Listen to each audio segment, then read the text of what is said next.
المشاهدين، كما عودناكم في برنامجكم الأسبوعي برنامج إماراتي، ولهذا الأسبوع نستضيف السيد دان المدير التنفيذي لشركة تيرا وان في إمارات دبي. Good afternoon, Dan. Good afternoon, Isaac. Good afternoon and nice to meet you today, and it is our pleasure to visit your office. Yeah, no, thank you for coming. It's great to have you all. Thank you for welcoming and thanks for the team. Let us know more about Dan. Who is Dan, Yes. from where he came and when he started his career in United Arab Emirates. That's good. Yeah, so my name's Daniel Fowler. I'm from the UK. I'm from the north of England, from a city called York. And I came here in 2020. So it was actually November the 1st, 2020. I started at my previous company in real estate. I'd never visited the UAE. It was COVID at the time, although the UAE was much more open than other parts of the world. Right. So the UK was about to go into its second lockdown, and I just got out. I flew on the 31st of October. Wow. I'd already been in touch with the company that I was going to work for. Yeah, so originally I actually found the previous company on LinkedIn because they also worked in a similar industry to me in the UK. Great. So it was very easy to find. So I actually never knew about all the other real estate companies and never really did any research. It was more of a comfort thing with a company that I already knew who owned it, and basically I flew on October the 31st. I started work on November the 2nd, which was a Sunday. It was the old weekend in the UAE. So I started work on a Sunday and that was it. I never looked back since.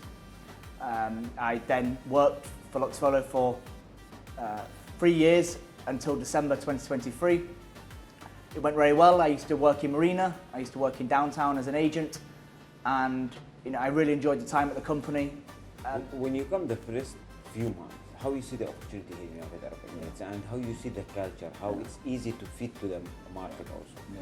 When I first came, actually, it was quite overwhelming because obviously I was from the UK and I worked in sort of small towns or areas. So when I came to Dubai, it was actually, quite overwhelming for me because of all the activity that was going on. But once you settle and you start to realise the opportunity and you start to speak to a lot of good people and you start to understand how it works and the diversity and all the different cultures and all the different opportunities with both work and how people make money, it then just becomes more like a habit that you just want to succeed over here and you want to continue to invest your time and your energy, and that's what I've done since I've been here.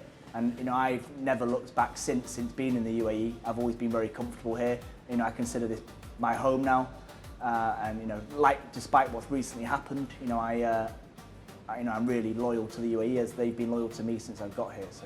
So when you come 6 years back, you saw the growth of the market. You Yes. saw the developers how was booming very fast and moving as much they can. How you see the market on that 6 years, and also what experience you learned from the market of United Arab Emirates? Yeah. When I came, the market was at the lowest. I think Expo had been cancelled. When I got here, it just been cancelled, but it had been cancelled. It was due to be in the month that I got here. October 21. Yeah, October 20. Yeah. So it'd been cancelled originally, and then they moved it to October 2021. Yeah. So when I got here, the market was very low. The people were quite unsure of prices. When you look back at that time now, it's actually the bottom of the market. It's the lowest the market had ever gone. That COVID sort of slump had sort of been, and it was sort of there at the bottom. So it continued to rise. So back then, I've always come from a sales background. So for me, I believe that people will always invest or buy or rent if the price is right. And if the opportunity is right. So I always saw the opportunity early on, despite the challenges the market faced. But from there, you didn't really have the developers pushing off plan as much as they do now. That just continued to get more popular. Right. If you remember, the war started in Russia. That obviously caused a big influx of people from Eastern Europe. Right. You've then had people from the UK in influx. My own family have moved over here last year. The UK is not the same as it was, so a lot of people are now leaving the UK, and this is happening all across Europe and all across the world. So I think the opportunity now has become so worldwide that's what's helped Dubai grow so quickly, especially in the real estate market, because the opportunities just continue to grow and they've continued to build, and it's got better and better. What's make the market of United Arab Emirates different from the other markets or unique, and how you see the transparency on real estate here in UAE? Yeah. In terms of what Dubai offers in terms of and the UAE offers in terms of what other parts of the world don't. Obviously, the way it treats the cultures, I've never known somewhere in the world that's so diverse and manages to have all different cultures live so peacefully, and everyone gets along, and it's all controlled in terms of the laws and in terms of the way people treat each other. Especially from my perspective, I see that as a very positive, and there's nowhere in the world that has that same benefit. Obviously, the tax is a massive benefit for people who come to work here. Totally right. The weather, from someone who comes from the UK and it's not the best weather all year round, it's great to be somewhere where it's majority of the time hot. You love the sun. And all the sun, yeah. And it is obviously very, very positive thing to be in a country that's only getting better. When you hear so much negativity in the world, you're part of a country and a part of a city that's only going to get better, as other places in the world are only getting worse. So I think that's what's different about it. Let us to know how you established Tera One and how it was the process for you to establish a business in United Arab Emirates. Yeah. So as I spoke before, when I came here and I worked for a company, I learned a lot of that company. Marilyn, the administrator who you've met today, she also worked at the company with me at the time. And so you learn a lot from the relationships that you build and the people that you speak to. You understand how business works, and then you also understand how the real estate market works, and not just from a broker perspective, but from an owner perspective. So when I set up, I didn't know much of that at all. So it was all about how we could benefit ourselves at first. I came over with my colleague Tom, and Tom was, we need to cut again because I'm still sweating. So yeah, Tier 1 came around because a seller, one of my clients, I did a transfer when we exchanged one of his properties. Good. And when we went to transfer, it was September 2023, and I had told him about my ambitions to set up a real estate company, and he actually was also thinking about it and trying to do it on his own. Anyway, after numerous conversations and sort of agreements, we came to the decision that we would go into business, and we basically opened Tier 1's doors in December 2023. And that was with the vision that we'd work over December 2023 and be fully set up and operational by January 2024. How it was the process, and it was easy to establish a company in UAE, the rules and regulation, how it's... It's very easy to do, yeah. Yes, it's actually really easy. You just need to get a PRO, public relations officer, and they set it up for you, basically.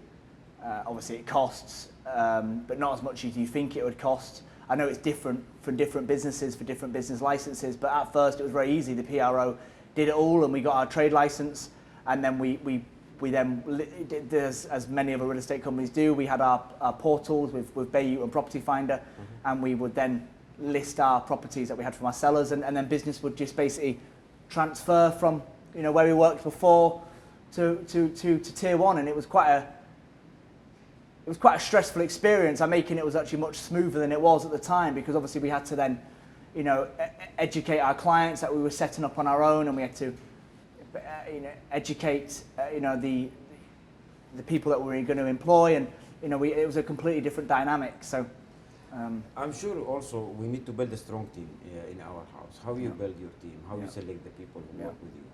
Yeah, so that's what it was. So when we first set up, we didn't even look to recruit. It's only been in the last sort of year when we've been actively recruiting. That is, actually a challenge in the Dubai real estate market, because there's so many people wanting to be brokers, but also as well, we also have the competition of there's also so many companies, and so we have Charmaine, our recruiter, and she, does the recruiting, and we also just want to try and grow organically at the same time. We don't just want to do a massive recruitment campaign and bring loads of people from their home countries, because we're not necessarily as a company set up for that. We're quite a small niche company, and we are very active in selling and buying. So, in terms of our growth, we employ people, maybe once or twice a month, and we made sure that we give them, the care and attention and the support they need to be able to training, and make sure they're all set up. Yeah, because Tera One today, in what you are specialized, and also what services you can provide after sale? Yeah. Well, no, where we are today is that we have a very good client base. So our main focus is we look after our clients that are selling property or buying property, but obviously if they buy, then they're probably looking at selling. From my side, it was always investor focused when I came to Dubai, rather than end users, people going for villas and for their family home. It was more investors looking for apartments to flip or to renovate. So that's kind of then, been kind of the base of the company, that we've then got a client base. They might buy some off-plan properties, they might buy some apartments, or they might buy a villa or apartment to renovate, and that's sort of bought from an investment purpose. And then naturally we've expanded as we've got bigger with brokers. They also then have expanded Tier 1 as a company in terms of the areas that we now do, from the Palm to Arabian Ranches to Port de la Mer. We've got a nice spread of areas across the city. How you see the investors' trust on Dubai real estate? Yeah, obviously now it's been a little bit hampered, but with what's happened. You're obviously local, so from your perspective, you've only ever seen things get better and better. I'm sure you've probably got your own opinion on how you see things, but from our investors' perspective, and even my perspective as a broker, Dubai has just continued to go up, over the years, since COVID. So now it has been a little bit hampered. So yeah, right now we are in a little bit of a situation where people have got. But it's a great opportunity. That's the problem. Look at COVID. It's an amazing opportunity to buy now. It's an amazing opportunity to get the property rental if you're looking at moving or need to move, and also if you're about to go set up a business. It's always the time, if it's when things aren't going that great, is the time to set up a business. So anyone out there now looking to set up, it's the perfect time. Whilst the market is like it is. But in answer to your question, in terms of where our investors are now, that obviously they are a little bit sceptical, but that trust will be easily rebuilt. The UAE's done it continuously from the challenges it's had since the 2008 crash. So I don't think they're concerned, and I'm not concerned. I think time is a healer, to be cliche about it, and that's the same across our clients. How you keep Tera One different from other competitors? So what you are provide something special from other competitors? How you deal with your client, or how you build a trust for long term? Yeah, in terms of the way we treat our clients, is that we look after people. That's always been my own motto, and I make sure that is the same across our team. We make sure we look after our clients. If there's ever a concern or a complaint or anything like that from our clients, we make sure we deal with it. We don't ignore them, and that what makes us different is the way we treat people. The way we different as a company in terms of Tier 1, we are continuously investing. We're not trying to save money. We're not trying to be a massive company, huge 100+ brokers. We want to keep it niche. We'd like to continue to grow brokers, but we don't want to become where our brokers are just a number. We want to look after our brokers as we look after our team, as we look after our clients, and therefore they will also then look after us. That's my belief, that then we will continue to grow and get stronger. I'm sure you have a vision for the next 5 years. Yeah. For Tera One. What's your vision? The next step's Abu Dhabi. We were literally just about to go into Abu Dhabi before the war. We still are, but obviously, as you know, with trade licenses, once we get that trade license, it'll expire in a year. So we've just sort of put that on hold for now until we know it's ready to go into Abu Dhabi. Is our next goal. We're very motivated to do that. We've done a lot of sales in our company in Hudaira Island. Tom, the sales director, has been leading that. So we've already had a lot of success in Abu Dhabi, and that's our next goal. After that, maybe Ras Al Khaimah, because as we just talked about, what makes us different is that we're not just stuck to Dubai. We've got the flexibility to be able to expand offices into, Ras Al Khaimah, Abu Dhabi. So Dan, let us know about your future plan. What the next 5 years? Yes, the next 5 years for Tier 1 is our main focus is firstly recruitment, and that's something we're looking to now expand. We're in a really good position where we can now expand the company and get more brokers. We want to do that and invest in the brokers. We're really pushing our social media currently, so that's something we will want to expand in the short term. The next goal is to expand our office and our sort of opportunity in Abu Dhabi. So we will be doing that, you know, in the very foreseeable future. We've done a lot of transactions in Dhabi Island, mostly due to our sales director, Tom. Great. He's done a lot of business there, so we're really keen on moving into Abu Dhabi. And in the future, we may look to move into Ras Al Khaimah as well. We mentioned before about what makes us different. I mean, one of the things that does make us different is that we have the flexibility to be able to try new things and grow. You know, it's a family-run business. It's, you know, we haven't got huge overheads like some businesses, so we have the flexibility to try expand and grow throughout the Emirates. And you know, with when the real estate market continues to grow. So today we have multiple different choices from different cities in United Arab Emirates. How you see that choice for the fit to the investors who came to United Arab Emirates? As we have in Abu Dhabi, Dubai, Ras Al Khaimah, Sharjah, it's growing fast. Ajman also. Yeah, they're all growing. Yeah. I was in Corfacan the other week. Yeah. The other week, so it's the other month. It feels like a long time ago. But I was in Corfacan doing a fitness event, and that was right on the seafront. And I couldn't believe even there they're expanding hotels, looking over the sea, and like the lodges, you know, for holiday rentals. So it's incredible how every emirate is expanding itself. But I mean, I think the biggest competition, if you want to call it that, I don't know how like locals yourself call it, but there's definitely going to be a competition of some sort in Abu Dhabi now, because I think when I first came to Dubai, Abu Dhabi wasn't even mentioned. I mean, when I first came to Dubai, you needed to get I can't remember the test, but you needed a test to go to Abu Dhabi for COVID, which was crazy at the time. So I never even visited Abu Dhabi until literally a couple of years ago. And I've been here now 6 years. How it was for you? Oh, it was amazing, yeah. I mean, Yas Island was incredible. Obviously, by then it was already developed, and since then I've stayed in Abu Dhabi. It's much more quieter. It's much more, you can call it in some way, relaxed compared to Dubai, which is very fast-paced and busy and vibrant. But I do believe Abu Dhabi is also trying to get similar, not the same. I think they're also going to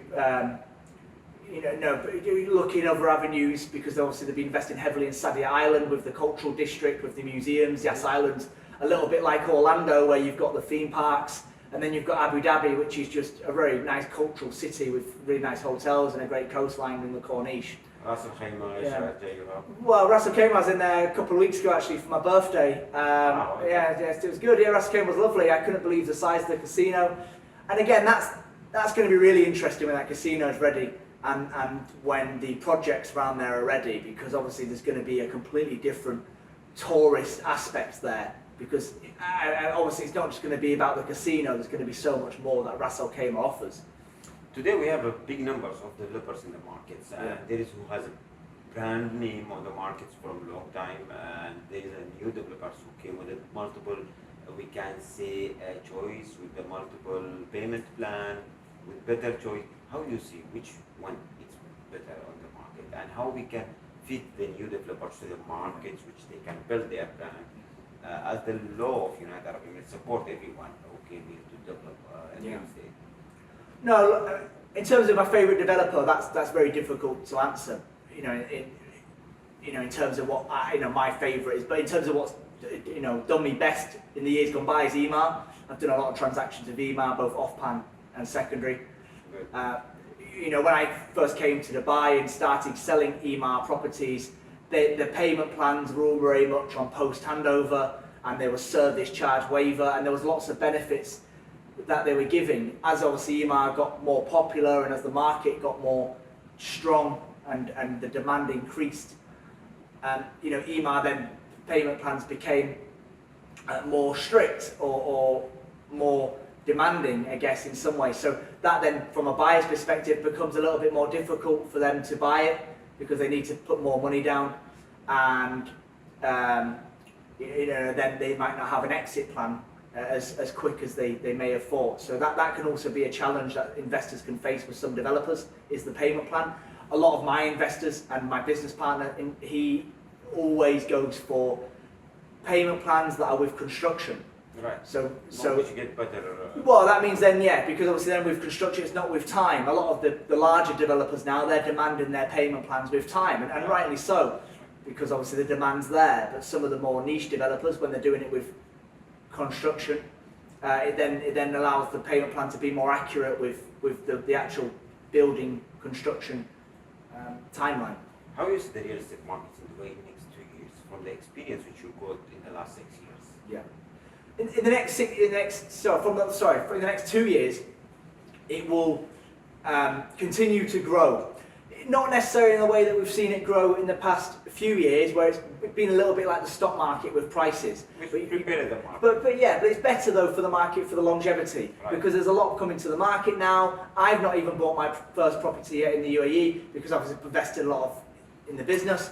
But I, want to do that. I'd like to buy a townhouse. I'm not the only one who thinks like this. There's many expats who think like this, who want to buy family homes over here, who want to buy investment properties. So that will continue to increase the demand.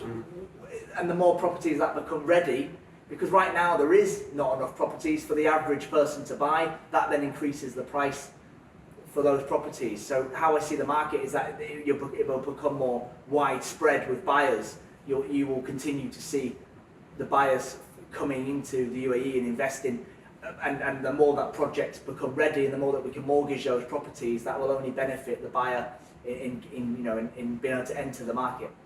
Today we see a big competition between different real estate company and brokers. How do you see that competition, and also what you will say to them, or what advice you have to the brokers or real estate companies? In regards to from a company perspective, there's always going to be competition. Right. Someone told me a quote once that there always can be a taller tree in the forest, and I've always taken that on board, because there's always going to be bigger companies than us, but it's the way that we do things differently.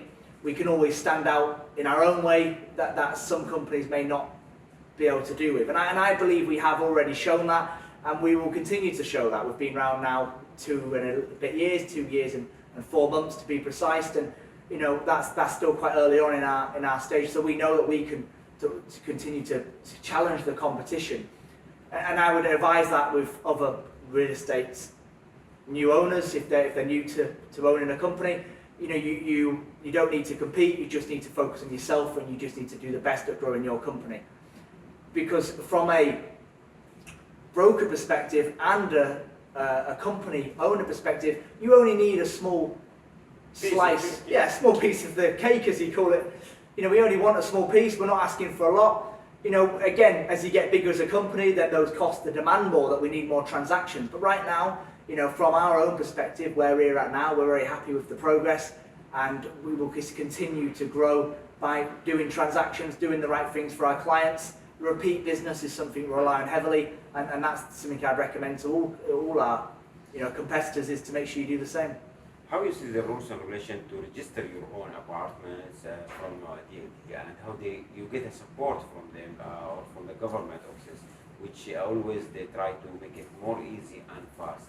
Yes, from the systems point of view, the UAE but Dubai in particular, in terms of how business is run for doing a Form F, doing a contract for a sale on a property, it's so simple. I mean, it's all done online, it's all done on an app. You can buy a property in the UAE, in Dubai. Right, and sell it.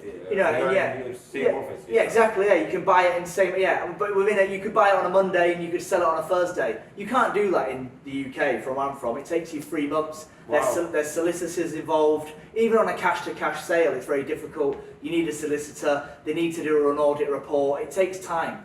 Whereas Dubai, from my experience, has always been very quick. Whether that's renting a property from my own perspective, or buying a property from my client's perspective, selling a property to get the NOC, it's all very simple. And that's why Dubai, has been very much successful in that part, in terms of its innovation with systems in place to make sure that it's very efficient, and it definitely worked. Who deserves to have a thanks message from that?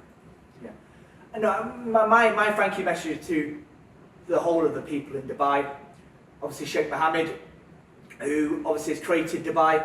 For me, it has given me a lot. It's completely changed my life in terms of both financially, in terms of the way I've grown as an individual personality, in terms of the way I've seen things in life. I've never travelled the world like some people have, but what Dubai has given me is it's given me an aspect of cultures, and made my mind much more open into different foods, into different ways of life, community cultures. Yeah, exactly. Yeah, and it's all in one place, which is incredible. You know, so from my perspective, you know, as I mentioned earlier in the interview, that you know, it's somewhere I feel very loyal. I was very passionate about what's happened with the war, about how we were defended.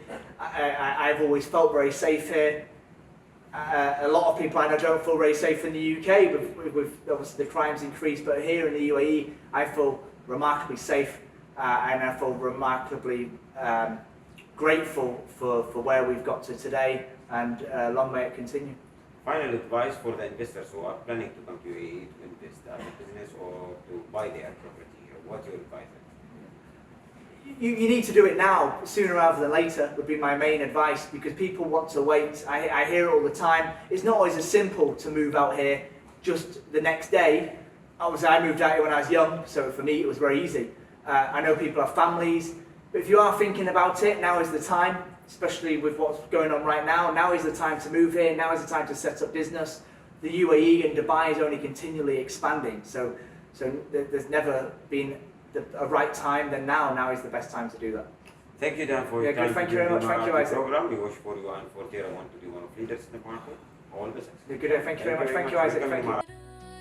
أماراتي أماراتي ليلي أماراتي